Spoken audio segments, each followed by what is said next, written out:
বিসমিল্লাহির রহমানির রহিম। Cloud computing.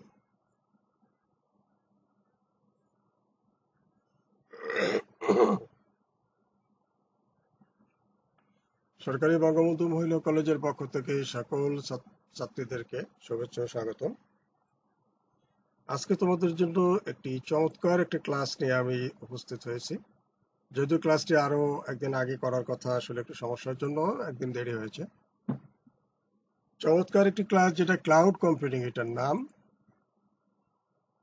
অর্থাৎ ক্লাউড মানে কি জানো? ক্লাউড মানে কি? মেঘ, আকাশের মেঘ, তাই না? আর কম্পিউটিং মানে তো বুঝতে পারতেছো যে কম্পিউটারের মাধ্যমে যে হিসাব নিকাশ করা, এটাকে কম্পিউটিং বলে। তো আমরা কম্পিউটারই ধরলাম। তাহলে ক্লাউড কম্পিউটিং, তাকে মেঘে কম্পিউটার থাকবে তাই। ক্লাউড মানে কি? আকাশের মেঘ। মেঘ কোথায় থাকে? আকাশে ভেসে বেড়ায় এক জায়গা থেকে আরেক জায়গায়, সারা পৃথিবী ব্যাপী। তুমি যদি তোমার বাড়িতে বসে আকাশের দিকে তাকাও, তো একটা মেঘ দেখবে, দেখবে না? অনেক সময় মেঘ থাকে। ওই মেঘটা কি শুধু তোমার বাড়ির উপরেই? বিভিন্ন জায়গায় মেঘ, শুধু আমার বাড়ির উপরও মেঘ আছে। বিভিন্ন বাড়ির, পৃথিবীর বিভিন্ন জায়গায় মেঘ ভেসে বেড়ায়। এখন তুমি মনে করো, যদি মেঘে যদি কম্পিউটার সেট করা হয়, তাহলে আর মেঘের সাথে যদি ওই কম্পিউটার গুলো ভেসে বেড়ায় সারা পৃথিবী ব্যাপী, তাহলে ব্যাপারটা কেমন হয়? সাপোজ মেঘে কতগুলো কম্পিউটার সেট করা হলো, সেগুলো সারা পৃথিবী ব্যাপী ঘুরে বেড়ালো, ব্যাপারটা কেমন হলো? জিনিসটা কিন্তু আসলে এরকম একটা কল্পনা করতে পারি। আসলে মেঘে কোনো কম্পিউটার রাখা হয় না। এটা হলো একটা নাম দেওয়া হয়েছে ক্লাউড কম্পিউটিং। অর্থাৎ এটা মানে মনে করো মেঘ যেমন সারা পৃথিবীতে ভেসে বেড়ায়, ঠিক ওইভাবে আমার কম্পিউটিং ব্যবস্থাটা এমন থাকবে যে পৃথিবীর যে কোনো জায়গা থেকে আমরা ওটাকে ব্যবহার করতে পারবো। চলো আমরা এটা সম্পর্কে একটু সামনে দেখি। দেখো চমৎকার এখানে একটা ছবি দেওয়া আছে ক্লাউড কম্পিউটিং। এই মনে করো এখানে মেঘ, এখানে কম্পিউটার আছে, স্টোরেজ, মোবাইল অ্যাপ্লিকেশন, ডেটাবেস, তারপরে হাইব্রিড ক্লাউড, তারপর public cloud, private cloud, server. সবাই এই জায়গাটায় যোগাযোগ করে সকল ধরনের সেবা নিতে পারে। ব্যাপারটা কিন্তু এরকম। চলো সামনে যাই। আজকে আমরা এখান থেকে যা যা শিখবো সেটা হলো ক্লাউড কম্পিউটিং কি, ক্লাউড কম্পিউটিং এর বিস্তারিত ধারণা পাবে, ক্লাউড কম্পিউটিং এর মডেল সমূহ এবং ক্লাউড কম্পিউটিং এর সুবিধা অসুবিধা জানতে পারবে। বিস্তারিত আমরা জানতে পারবো। মূলত এতদিন ধরে যে আমরা দ্বিতীয় অধ্যায় পড়ছি, এই দ্বিতীয় অধ্যায়ের সর্বশেষ লেসন হলো ক্লাউড কম্পিউটিং। চমৎকার একটা জিনিস, এই যে আমি এই জন্য ক্লাউডের ছবিগুলোও দিয়ে দিয়েছি। অর্থাৎ এখানে যদি মেশিন লাগানো থাকে আর সারা পৃথিবীর মানুষ এই মেঘ যদি কম্পিউটার নিয়ে সারা দুনিয়ায় ঘুরে বেড়ায়, আর তুমি যদি যে কোনো জায়গায় বসে কম্পিউটার সাথে যোগাযোগ করে কাজ করতে পারো, সেটা কেমন হবে? যাই হোক, এটা একটা ভার্চুয়ালি ধারণা। চলো আমরা সামনে যাই, তাহলে ক্লিয়ার হয়। ক্লাউডের কিছু ছবি দেওয়া আছে এখানে। ছবিগুলো একটা সুন্দর করে দেখো। দেখো ক্লাউড, এই মেঘ, এই দেখুন এই কম্পিউটার গুলো, কম্পিউটার, মোবাইল, যে ধরনের ইলেকট্রনিক্স যন্ত্র আছে সেগুলো এই ক্লাউডের সাথে মনে করে যুক্ত। এই ক্লাউড ঠিক চারিদিক থেকে যুক্ত। কিছু ছবি আমরা আগে দেখে নেই, তাহলে আমাদের হয়তো ধারণাটা আরো ভালো হবে। এই দেখো, এই যে পুরো পৃথিবীটা যদি এমন একটা অবস্থা হয় যে এই জায়গায় আমরা সবাই যোগাযোগ করতে পারি, তাহলে কেমন হয়? এই ক্লাউড কম্পিউটিং এর এই একটা ছবি।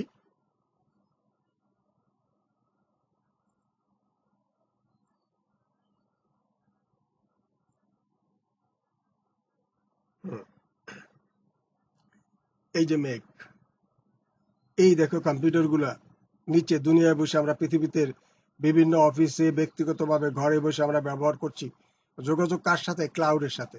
অর্থাৎ এইখানে সার্ভার আছে, এই সার্ভারের সাথে যোগাযোগ করে আমরা ব্যবস্থা নিতে পারি। সুবিধা কি? অনেক সুবিধা আছে। আমি এই সার্ভারে জমা রাখতে পারি। যেমন গুদামঘর ভাড়া নেয় মানুষ, সেরকম গুদামঘর ভাড়া নিয়ে আমার মাল জিনিসগুলো এখানে রাখতে পারি। আমার বাড়িতে মাল রাখার জন্য আলাদা স্পেসের কোনো দরকার নাই। দ্যাট মিনস এই কম্পিউটারের হার্ড ডিস্ক গুলো অনেক বড় বড় লাগবে না। যাই হোক, সামনে চলো, আমরা আরো দেখলে আরো বুঝবো।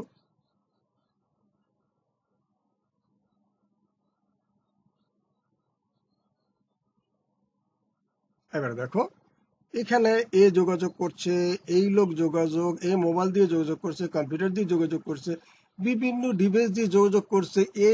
এইটা মনে করো ক্লাউড, মানে এটা মেঘ। আসলে কিন্তু মেঘের সাথে থাকে না, এটা হলো একটা ভার্চুয়ালি একটা চিন্তা ভাবনা, ভার্চুয়ালি একটা নাম দেওয়া, অর্থাৎ কাল্পনিক নাম দেওয়া। মনে করো মেঘ যেমন সারা পৃথিবীতে ভেসে বেড়ায়, সব জায়গায় যায়, ঠিক সেইভাবে সার্ভারটা এমন একটা অবস্থায় থাকবে, পৃথিবীর যে কোনো প্রান্ত থেকে সে এখানে যোগাযোগ করে সে তার ডেটা এখানে জমা রাখতে পারবে, সে এখান থেকে কোনো কিছু নিতে পারবে, সে তার তার তার তার কম্পিউটারে যদি কোনো সফটওয়্যার নাই, সে এইখানকার সফটওয়্যার ব্যবহার করতে পারবে।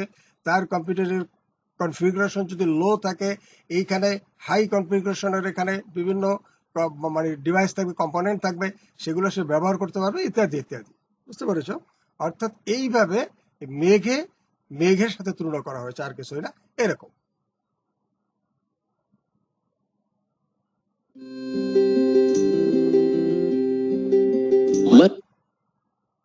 Let's learn about cloud computing and how it works. Cloud computing is computing in which large groups of remote servers are networked to allow the centralized data storage and online access to computer services or resources. Suppose you have a list of important documents and you can't lose it at any cost. So you upload these documents to your favorite document storage website like Google Drive, Dropbox or OneDrive through your computer. You didn't realize, but now you have started cloud computing. So all your document is stored in the cloud. Now you can access it from anywhere you want. Be it home office or phones, you can easily access just by logging into your account. If you are thinking cloud computing is magic, then you are wrong. Instead, your important documents are stored in a huge secret data warehouse full of computers. These data warehouses are called data centers and are situated all over the world. In all of these data warehouses, there are huge computer towers that are more powerful than home computers. It's hard to know where exactly is your important documents located in the cloud, because it may be stored in dozens of data warehouses all at once. To keep your documents safe, you need to trust the web storage company like Google and Microsoft. There are a bunch of reasons for doing cloud computing. What if your documents are stolen? Or what if these documents get burned? Or what if your laptop gets shattered? But when you use cloud, you store the document not only in one place but all over the place. So if one is damaged, the rest can still be accessed. You can also access these documents from anywhere, and you can also share these documents with your friends. It is possible because of cloud computing. Hope you enjoyed our 2 Tango session. We will be back with another episode, so keep on watching our 2 Tango.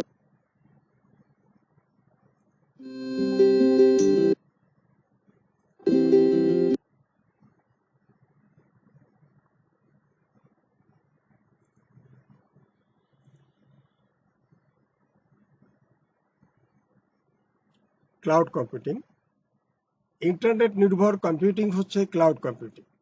Cloud computing এমন একটি computing প্রযুক্তি যা internet এবং কেন্দ্রীয় remote server ব্যবহারের মাধ্যমে data এবং application সমূহ নিয়ন্ত্রণ ও রক্ষণাবেক্ষণ করতে সক্ষম। এতে ওয়েবে সকল ধরনের কার্যক্রম পরিচালনা করা সম্ভব হবে। এক্ষেত্রে প্রতিটি ব্যবহারকারীকে ক্লায়েন্ট হিসাবে বিবেচনা করা যেতে পারে।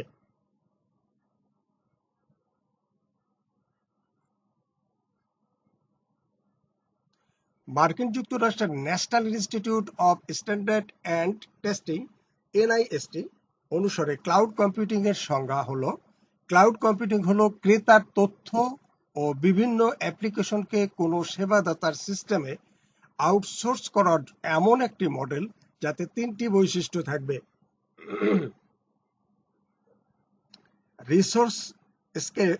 রিসোর্স স্কেলেবিলিটি, ক্রেতা যত চাইবে সেবাদাতা ততই অধিক পরিমাণে সেবা দিতে পারবে।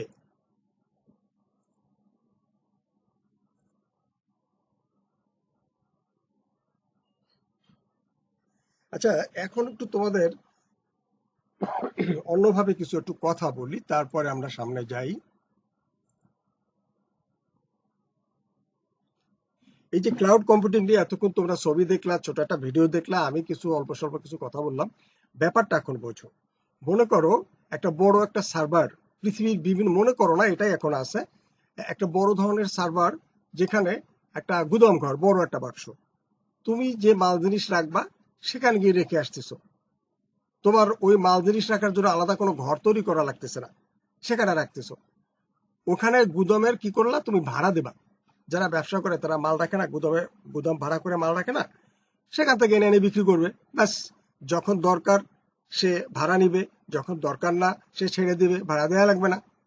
আসল ব্যাপারটাকে এখন ক্লিয়ার শোনো। তুমি একটা কম্পিউটার ইউজ করো, বর্তমানে একটা কম্পিউটার বা ল্যাপটপের অনেক দাম। এখন সে মানুষ কি করে, হার্ড ডিস্ক, বড় হার্ড ডিস্ক নেয়। কেন? বেশি মাল জমা রাখার জন্য। মানে এখন 1 টেরা হার্ড ডিস্ক ব্যবহার করে, আবার 500 জিবি হার্ড ডিস্ক ব্যবহার করে। 1000 জিবি হয় 1 টেরা। এর মধ্যে অনেক তথ্য রাখা যায়। তুমি মনে করো সেখানে ছবি রাখবা, ভিডিও রাখবা, বিভিন্ন আর্টিকেল রাখবা, তুমি যে লিখবা সবকিছু সেখানে রাখবা। তোমরা দেখতেছো এখন আমাদের দেশের কথাই ভাবো, উন্নত বিশ্বর দিকে নাই বা তাকাইলাম, আমাদের দেখে কোন অফিস এখন কম্পিউটার ব্যবহার করে না, কোন প্রতিষ্ঠান এখন কম্পিউটার ব্যবহার করে না? সবাই করে। প্রত্যেকটা প্রতিষ্ঠান কম্পিউটার ব্যবহার করে। কি করে? সেখানে সে কম্পিউটারের সকল কাজগুলা করে, সেগুলো অনলাইনে কোথাও পাঠানো লাগলে পাঠায়, আর কম্পিউটারে সংরক্ষণ করে রাখে। সাপোজ মনে করো ব্যাংকে এখন ওই এলাকার সকল অ্যাকাউন্ট হোল্ডারদের, তাদের নাম, দাম, ঠিকানা, কত টাকা তার কাছে আছে ব্যাংকে, সবকিছু কিন্তু ওইখানে আছে, ওই কম্পিউটারে আছে। কম্পিউটারে কোথায় থাকে? হার্ড ডিস্কে থাকে। এই যে দেখো ডান পাশে, এটা হার্ড ডিস্ক, এটা একটা হার্ড ডিস্ক, এগুলো হার্ড ডিস্ক।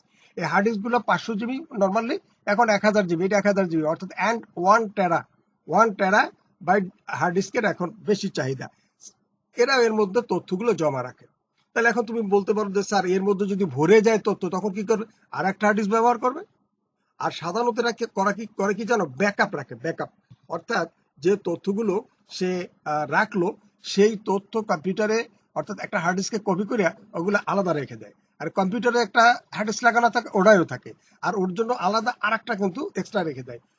ইন কেস ওই হার্ড ডিস্কটা নষ্ট হয়ে গেল, দুর্ঘটনা কবলিত হয়ে মেশিনটা ভেঙে গেল, কত রকমের ঘটনা ঘটতে পারে, আগুন লেগে পুড়ে গেল, তখন ওই তথ্যগুলো সে কোথায় পাবে? আমরা যে পেপারলেস অফিসের কথা বলছি, পেপারলেস অফিস তার মানে কি? অফিসে কোনো পেপার থাকবে না, কোনো কাগজ থাকবে না, ফাইলের পর ফাইল স্তূপীকৃত, সুতো দিয়ে বেঁধে বেঁধে রেখে দেওয়া হয়। দেখা যায় ধুলাবালি পরে ঝেড়ে ঝেড়ে তার মধ্যে থেকে তথ্য 50 বছর 70 বছর আগের কোনো তথ্য বের করে মানুষ দেখে বা দেখায়।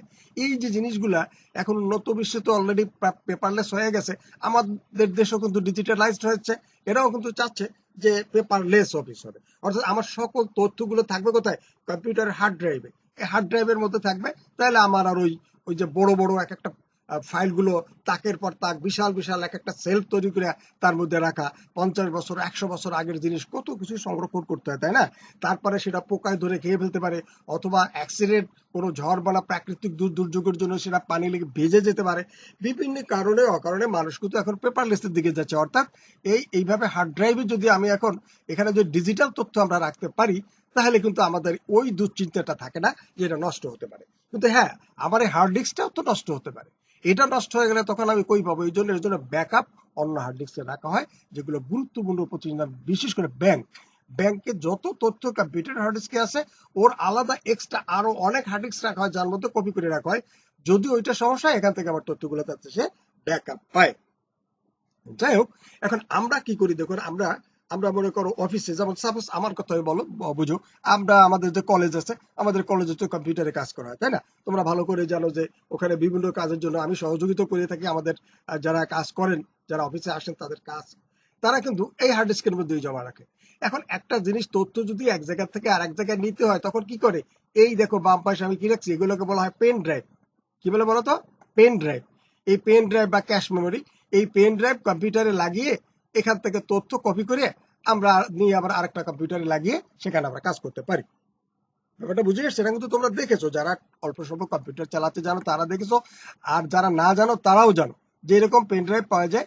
যে পেন ড্রাইভ এটাও কিন্তু বিভিন্ন রকমের সাইজ আছে। যেমন মনে করো 36 জিবি, 64 জিবি, 4 জিবি, 10 জিবি, বিভিন্ন সাইজের এই পেন ড্রাইভ গুলো পাওয়া যায়। যেমন যেমন দরকার, যেমন আমার আছে, যারা কম্পিউটার ইউজ করে সবাই আছে। এখন আমার কিছু তথ্য নেওয়া দরকার, আমি কম্পিউটার থেকে কপি করে এটা নিয়ে নিলাম। অথবা আমার গুরুত্বপূর্ণ কিছু তথ্য কম্পিউটার আছে, আবার কখন কি হয়, আমার এই পেন ড্রাইভের মধ্যে আমি কপি করে রেখে দিলাম। এটা 64 জিবি একটা পেন ড্রাইভ মনে করো, অনেক তথ্য রাখো। আচ্ছা, পেন ড্রাইভটা কয়েকদিন পরে নষ্ট হয়ে গেছে, হারাই গেছে, আমার ছেলে নিয়ে বুঝতে পারে নাই, খেলতে খেলতে নষ্ট করে ফেলছে, এখন আমি আমার তথ্য কই পাবো? ব্যাপারটা কি তোমরা বুঝতে পেরেছো? অত্যন্ত গুরুত্বপূর্ণ কথা। আমরা কম্পিউটার ইউজ করি, কম্পিউটারে প্রচুর তথ্য রাখি, কিন্তু এইভাবে যদি কখনো ঘটনা করে এগুলো নষ্ট হয়ে যায়, তখন আমি কই পাবো? এইগুলো এক। 2 নম্বর, তাহলে কি বুঝলা? এই হার্ড ড্রাইভের মধ্যে কিন্তু তথ্য রাখা হয়, গেল। এই পেন ড্রাইভ গুলোর মধ্যেও তথ্য রাখা হয় এবং তথ্যগুলো এক জায়গা থেকে আরেক জায়গায় নেওয়া হয়।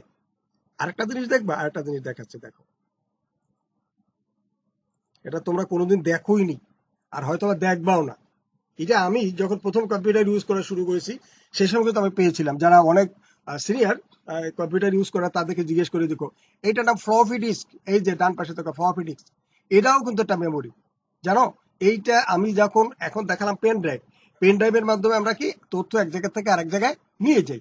ঠিক তখন ছিল এই যে এই ফ্লপি ডিস্ক, এতে ছিল যতটা আমার মনে পড়ে 320 কিলোবাইট, এরকম মনে হয় জায়গা। এইখানে এর মধ্যে মনে করো একটা বায়োডাটা বা একটা কিছু কপি করে নিয়ে আর একটা কম্পিউটারে ঢুকিয়ে তাহলে তথ্য এক জায়গা থেকে আরেক জায়গায় ট্রান্সফার করা যেত, কিন্তু খুবই কম, মানে এর স্পেস একেবারেই কম, বুঝতে পেরেছো? এইটা এটাই প্রথমে ছিল। এটার মধ্যে তথ্য কপি করে এই জন্য একজনের কাছে 5টা 7টা 10টা আমরা বক্স ধরে আমরা কিনে রাখতাম, কারণ কি জানো? দ্রুত নষ্ট হয়ে যেত। আমি এখন আমার বায়োডাটা ছবি কিছু নিয়ে আমি এক জায়গায় যাব, বা আমার প্রিন্টার নাই, প্রিন্টারের সমস্যা দিয়েছে, আমার একটা চিঠি প্রিন্ট করতে হবে, তখন আমি এই ফ্লপি ড্রাইভটা কপি করে নিয়ে আরেকটা কম্পিউটারে লাগিয়ে ওইখান থেকে প্রিন্ট করতাম। তো দেখা গেছে আমি এটার মধ্যে নিয়ে গেছি, আর নিয়ে যাই এদিকে, ওর মধ্যে আর ফাইল আর কোনো তথ্য টথ্য কিছু পাচ্ছি না। এই জন্য একাধিক একাধিক ফ্লপি ডিস্কের মধ্যে একই জিনিস কিন্তু কপি করে নিয়ে যাওয়া হতো, তা কপি করে এখানে ব্যবহার করা হতো। যাই হোক, এখানে অনেক কথা, এটা এটা চমৎকার একটা ইতিহাস। এটা হয়তো মিউজিয়ামে এটা আর একসময় তোমরা দেখতেই পারবে না, আমার কাছে এখনো আছে। এটা এটা না, এটা কিন্তু তোমরা কম্পিউটার যারা ইউজ করতে পারো, আমি সংক্ষেপে বলতেছি, তোমরা কম্পিউটার যারা ইউজ করতে পারো, তার কম্পিউটার অন করার পরে যখন দিস পিসি ডাবল ক্লিক করলে ওখানে কি কি আছে? C drive, D drive, E drive, অর্থাৎ হার্ড ডিস্কটা যে কটা ভাগে ভাগ করা থাকে, সেই কটা ভাগের নাম প্রথম সি দিয়ে শুরু হয়। সি, ডি, ই, এই দিয়ে শুরু হয়। তাহলে সি, ডি, ই, বুঝতে পেরেছো?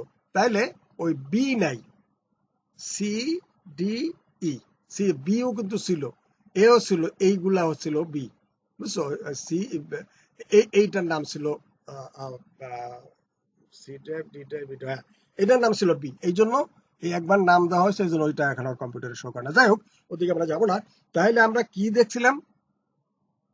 আমরা দেখছিলাম হলো এই হার্ড ড্রাইভ, এর মধ্যে সকল তথ্য থাকে, এটার মধ্যে আমরা রাখলাম।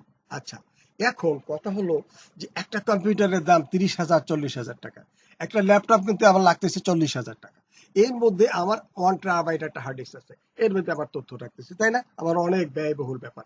আচ্ছা, আমি আমার একটা অফিস করেছি, আমি একটা কোনো কারণে এখন বেশি দিনের জন্য, বছর খানেকের জন্য একটা ট্রেনিং করবো একটা এলাকায়, সরকারি ভাবে বা কোনো একটা প্রতিষ্ঠান, সে ওই এলাকার যুবক শ্রেণীদের কম্পিউটার শিখাবে, তাই সেখানে 30টা কম্পিউটার সেখানে সেট করবে বা 50টা কম্পিউটার সেট করবে। কিন্তু 1 বছর পরে প্রকল্প শেষ, তাহলে এক একটা কম্পিউটার যদি 30,000 টাকা করে কিনতে হয়, 50টা কম্পিউটার কত টাকা তার লাগবে, তাই না? আচ্ছা, গেল এটা। এই কম্পিউটার গুলো 1 বছর পরে তার কোনো কাজে লাগতেছে না, সে কি করবে? একেবারে কম দামে পানি দানি বেশি দিতে হবে, আর না বিশাল একটা লস খাবে। ব্যাপারটা তো এই গেল এক কথা। দ্বিতীয় কথা হলো যে আমরা ব্যক্তিগতভাবে যা ব্যবহার করি, একটা কম্পিউটার ক্রয় করি আমরা মনে করো 40,000 টাকা দিয়ে, সেখানে আমি ব্যবহার করি। তারপরে আমি একটা ট্রেনিং সেন্টার চালাই, তোমরা জানো আমার একটা ট্রেনিং সেন্টার আছে, আমার এখানে তো 10টা কম্পিউটার আছে। আমি এই 10টা কম্পিউটার নষ্ট হয়, আবার নতুন করে, কিন্তু এই করোনাকালীন সময় আমার অনেকগুলো কম্পিউটার নষ্ট হয়ে গেছে, মানে খুবই বড় ধরনের লসের মুখে আছে। যাই হোক, সেটা কোনো কথা না, কিন্তু কথা হলো যে আমি এই যে ব্যয়গুলো করি, এখানে যদি এমন একটা ব্যবস্থা থাকে যে আমার এই যে হার্ড ড্রাইভ, এই যে একটা বড় একটা হার্ড ড্রাইভ, হার্ড ডিস্ক যেটাকে বলা হয়, এই 1 টেরাবাইট, এর মধ্যে অনেক অনেক তথ্য রাখছি, আমার এত বড় হার্ড ড্রাইভের দরকার নাই, ছোট একটা ড্রাইভ যার মধ্যে কিছু অল্প একটু রাখলেই হলো। এক, আমার কম্পিউটারটার কনফিগারেশন এতই হাই দরকার যে ফুল স্পিডে, যাতে আমি স্পিডে কাজ করতে পারি। এখন যারা কম্পিউটার কনফিগারেশন হাই যদি হয়, তাহলে কম্পিউটারের দাম বেশি। অর্থাৎ আমার কম্পিউটার কনফিগারেশন হাই লাগবে, আমার স্টোরেজ অর্থাৎ যেখানে তথ্য রাখবো সেটা অনেক বড় লাগবে, ব্যাপারটা বুঝে আসছে? এইগুলো সব লাগবে, তাহলে সেখানে আমার অনেক অ্যাপস লাগবে। অ্যাপস যদি না থাকে অর্থাৎ সফটওয়্যার লাগবে, না থাকলে আমি আবার সফটওয়্যার বাজার থেকে কিনে আইনে আবার ঢুকাবো, অর্থাৎ বড় একটা ব্যয়।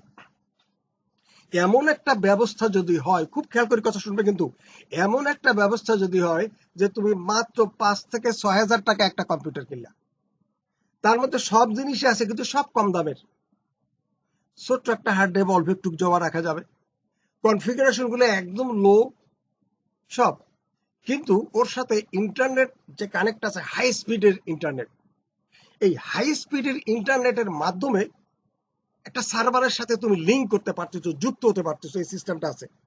অর্থাৎ তুমি কম্পিউটারটা অন করেই, যেহেতু তোমার ইন্টারনেট তো আছে, তুমি ওই হাই স্পিডের বা ওই একটা সার্ভার আছে, যে সার্ভারটার সাথে তুমি যুক্ত হয়ে গেলা। যুক্ত হয়ে যাওয়ার পরে তুমি এখন কাজ করতেছো, আর তোমার কম্পিউটারের কনফিগারেশন তো লো, তো কাজ তো আস্তে আস্তে করবে, তাই না? না, ওই যে সার্ভারের সাথে যুক্ত হয়েছো, ওই সার্ভার অনেক বেশি হাই স্পিডের ওই কম্পিউটারটা, অর্থাৎ ওখানে অনেক অনেক হাই উঁচু মানের যে কনফিগার করা, ওখানে অনেক উঁচু মানের যত রকমের সফটওয়্যার আছে দুনিয়ার সব ওই সার্ভারের মধ্যে আছে, এবং সবচেয়ে হাই স্পিডের বা হাই কনফিগারেশন ওই কম্পিউটারটা আছে, এবং ওর যে স্টোরেজ আছে তার অনেক বিশাল স্টোরেজ আছে। তার কি হলো, তুমি কি করলা, তুমি যুক্ত যেই হলা, যেই কম্পিউটার চালানো শুরু করলা, ওই কম্পিউটারের যে যে যন্ত্রগুলো আছে, সেই যন্ত্র তোমার কম্পিউটারে লিঙ্ক পাওয়ার সাথে সাথে তোমার কম্পিউটার স্পিডে কাজ করা শুরু করে দিল। ব্যাস, একদম হাই স্পিডে কাজ করতেছে। সফটওয়্যার নাই তোমার, ওই কম্পিউটারের ওই সার্ভারের সফটওয়্যার তোমার এখানে কাজ করতেছে। চমৎকার গেল। এখন তুমি গুরুত্বপূর্ণ তোমার বায়োডাটা, তুমি দরখাস্ত লিখেছো চাকরির জন্য, দরখাস্ত লিখছো, ছবি টবি আরো অনেক কিছু তথ্য টথ্য লাগবে, তোমার বাড়ির টিকিট, সেটা তোমার জন্ম নিবন্ধন কার্ড, ভোটার আইডি কার্ড ইত্যাদি ইত্যাদি, সব কম্পিউটারে এখন তুমি জমা, তোমার হার্ড ড্রাইভে রাখতেছো না, ওই সার্ভারে তুমি সেভ করে জমা করে রাখতেছো। তার মানে কি, 5,000 টাকায় কম্পিউটার কিনছো, তুমি সেবা পাচ্ছ 40,000 টাকা, 50,000 টাকার কম্পিউটারের সেবা পাচ্ছ। তার মানে ওই যে ওইটাকে বলা হয় ক্লাউড কম্পিউটিং, অর্থাৎ একটা সার্ভার, অনেক দূরে একটা সার্ভার আছে, যে সার্ভারটায় একটা না, পৃথিবীর বিভিন্ন জায়গায় থাকবে এরকম। তুমি যখন লিঙ্ক করলা, ওদের সাথে চুক্তি হলো, তুমি ওদেরকে ভাড়া দিবা, একটা লামসাম ভাড়া দিবা, 1 বছরের জন্য, 5 বছরের জন্য, 6 মাসের জন্য তুমি ভাড়া দিবা। ভাড়া নিয়া তুমি ওইখানে সব তোমার মাল জিনিস রাখলা, তুমি ওইটারে ব্যবহার করলা, তাহলে তোমার 5,000 টাকার কম্পিউটার দিয়ে তুমি চমৎকার ভাবে 40-50 হাজার টাকার কম্পিউটারের তুমি সেবা পাইলা। এখন যদি তুমি মনে করো এখন ঢাকায় যাবা ওইখানে একটা চাকরির ব্যাপারে, ওইখানে তোমার হয়তো তোমার সিভি টিভি লাগতে পারে, তুমি হঠাৎ ঢাকায় চলে গেছো, অত খেয়ালও নাই, আর ঢাকায় যেই তোমার মনে হয় এখন তো একটা চাকরির জন্য এখন সিভি দেওয়া লাগে, তোমার ছবি দেওয়া লাগে, হায় রে, তা তো বাড়ি রয়েছে। এখন আমরা কি করি জানো, এখন ওই পেন ড্রাইভের মধ্যে সব কপি করে পকেটে করে নিয়ে টিয়ে যাই যদি লাগে টাকে, আগেও নিত। এখন তোমার ওই জিনিসটা তোমার ওই কম্পিউটারে নাই, তোমার ওই জিনিস রয়েছে কোথায় বলো তো? তোমার ওই জিনিস রয়েছে সেই সার্ভারে, সার্ভারে রয়েছে। তাহলে তুমি পৃথিবীর যে কোনো জায়গায় বসে কিন্তু তুমি ওই সার্ভারগুলো, তুমি ওই তথ্য পাবে। পৃথিবীর যে কোনো জায়গায় বসে তুমি জাস্ট কানেক্ট দিয়ে তুমি ওখান থেকে তোমার তথ্য নিয়ে নিতে পারবে। এখন তোমার আমি কি বুঝাতে পেরেছি, আমি একটু সেটা বুঝতে চাচ্ছি, তোমার আমি কি বুঝাতে পেরেছি। তারা একটু সরে গেছে।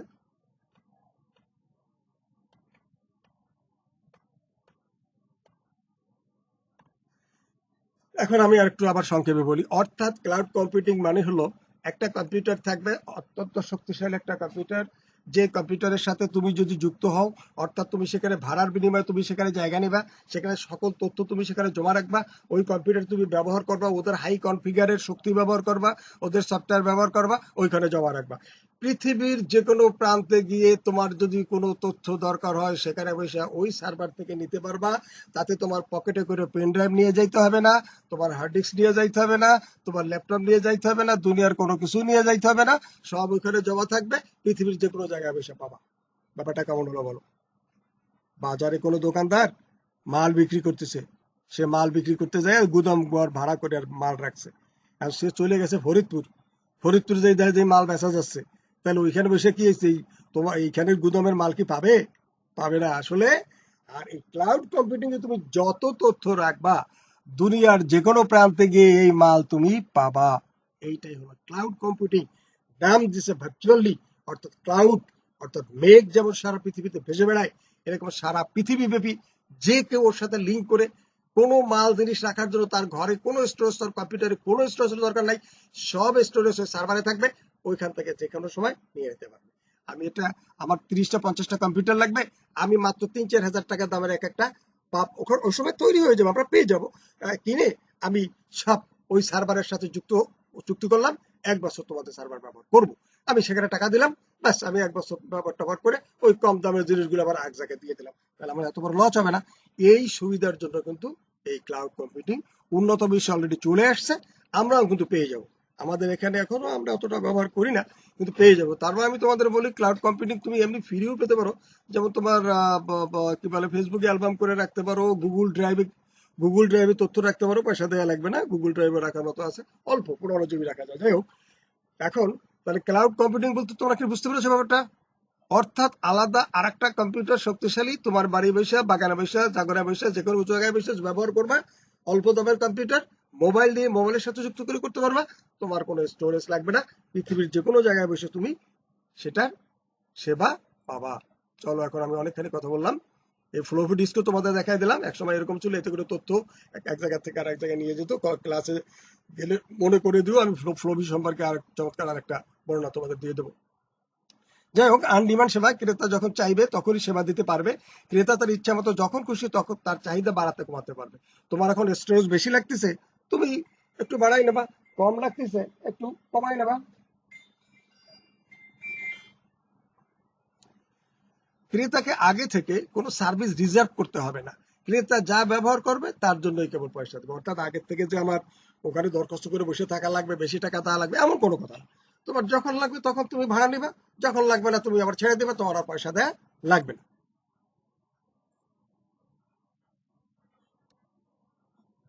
কম্পিউটার ও ডেটা স্টোরেজ সহজে ক্রেতার সুবিধা মতো, চাহিদা মাত্র এবং ব্যবহার অনুযায়ী ভাড়া দেওয়ার সিস্টেমই হলো ক্লাউড কম্পিউটিং। ব্যাপারটা হলো যে আমার ইচ্ছা মতো স্টোরেজ নেব, আমার সফটওয়্যার ব্যবহার করব, হার্ডওয়্যার ব্যবহার করব, আমার ইচ্ছা মতো আমি তাদের সাথে চুক্তি করে ভাড়া দেব, প্রয়োজন হলে আবার ছেড়ে দেব, প্রয়োজন না হলে ছেড়ে দেব। 1960 সালে জন ম্যাককার্থি ক্লাউড কম্পিউটিং সম্পর্কে মতামত দেন এভাবে: কম্পিউটেশন একদিন সংগঠিত হবে পাবলিক ইউটিলিটি হিসাবে, তবে প্রকৃতপক্ষে ধারণা ভিত্তি লাভ করেছে 1990 সালের দিকে।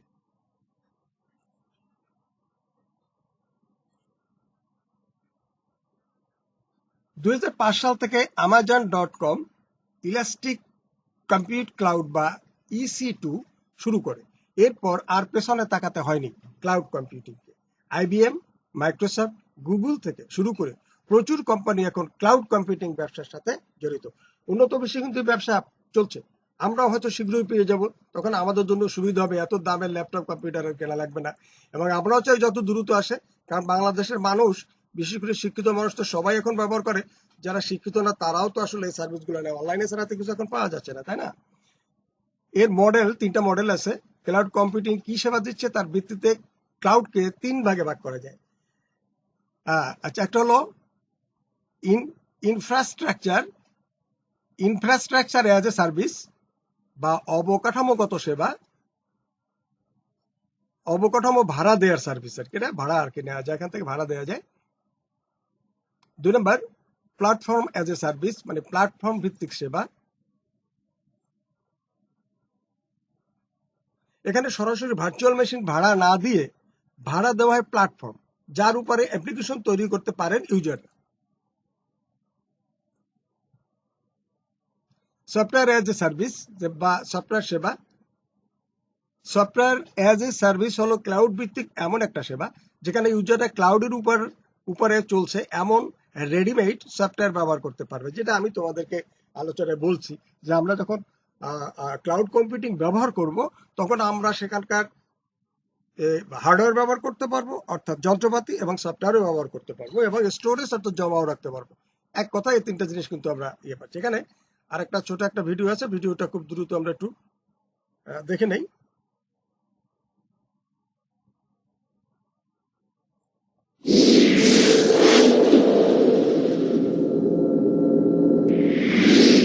There are several cloud storage systems. Some of them have a very particular focus, while others are open to collect all kinds of digital data. Some cloud storage systems are for small operations, while others are so large that the mechanical equipment can consume an entire warehouse. The place that manages cloud storage systems is called data centers. At its most fundamental level, a cloud storage system requires just one data server joined to the internet.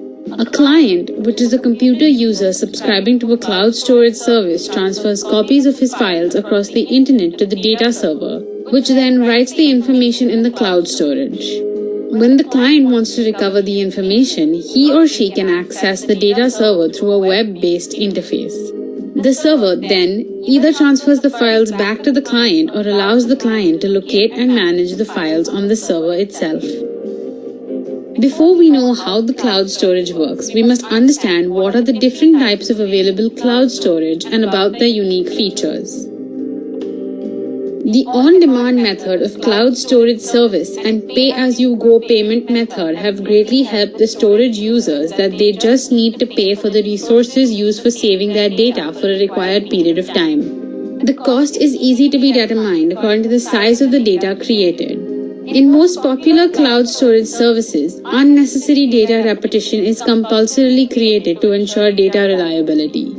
For data-intensive purposes such as unnecessary data repetition uses a large number of storage resources and storage demand, the resource pool can be balanced out rapidly and the virtualization keeps the complicated procedures transparent from the service users. A dedicated network which interconnect with each other utilizing dedicated links. Such a dedicated feature of the cloud network has given the cloud with the potential of full bandwidth control capability. Big data is the term for a set of data sets so large and complicated that it becomes hard to store and process using common data storage and processing approaches. In cloud storage systems, big data is one of the most unique features of it. The cloud storage functions consists of 4 stages, which are the data creation stage, the data maintenance stage, the data recovery stage, and the data deletion stage. The life cycle of cloud data begins with the creation of data in the cloud storage system. When the primary piece of data is produced, certain amounts of additional copies of the cloud data also need to be created according to the specific security requirement of each data and the storage policy. All these copies are transferred and saved on specific storage devices in a shared way. It is prepared within applications to accomplish various purposes. However, for most of the time, these data are simply saved in storage devices remaining for later usage. The redundancy of cloud data is maintained at a specific level so that sufficient data reliability support can be given to meet the storage user's data security requirements. At the data maintenance stage, copies could be lost due to storage breakdown. To either restore or to prevent the data from total loss, data recovery is required. At this step, specific mechanisms are carried out to recover the lost copies. These mechanisms follow different recovery policies and the duration of the data recovery stage can vary. The space restoration mechanism of the cloud then recycles the preoccupied storage space and the life cycle of cloud data ends. So this is how cloud storage usually works. The scope of cloud data is growing faster than ever. Due to the huge number of resources consumed by these data, effective data management can create huge value at different stages. That is all for this video. Let us know what you thought in the comment section.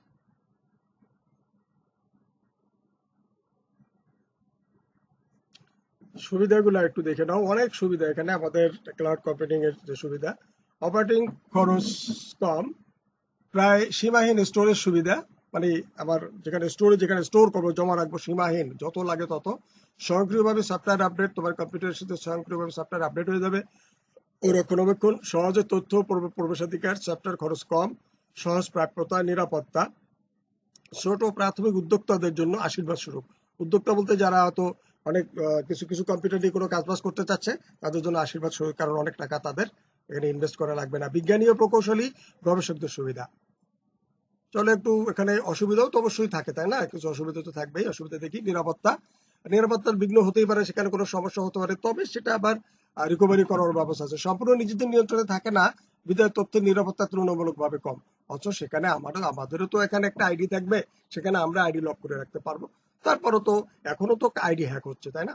Server down, maintenance বা hacking অথবা অন্য কোনো কারণে server down হলে সম্পূর্ণ কাজ বন্ধ হয়ে যায়। এখনো তো আমরা যদি কোনো কাজ করতে যাই আর অনেক কাজের চাপ পড়ে, তাহলে সার্ভার ডাউন হয়ে যায়।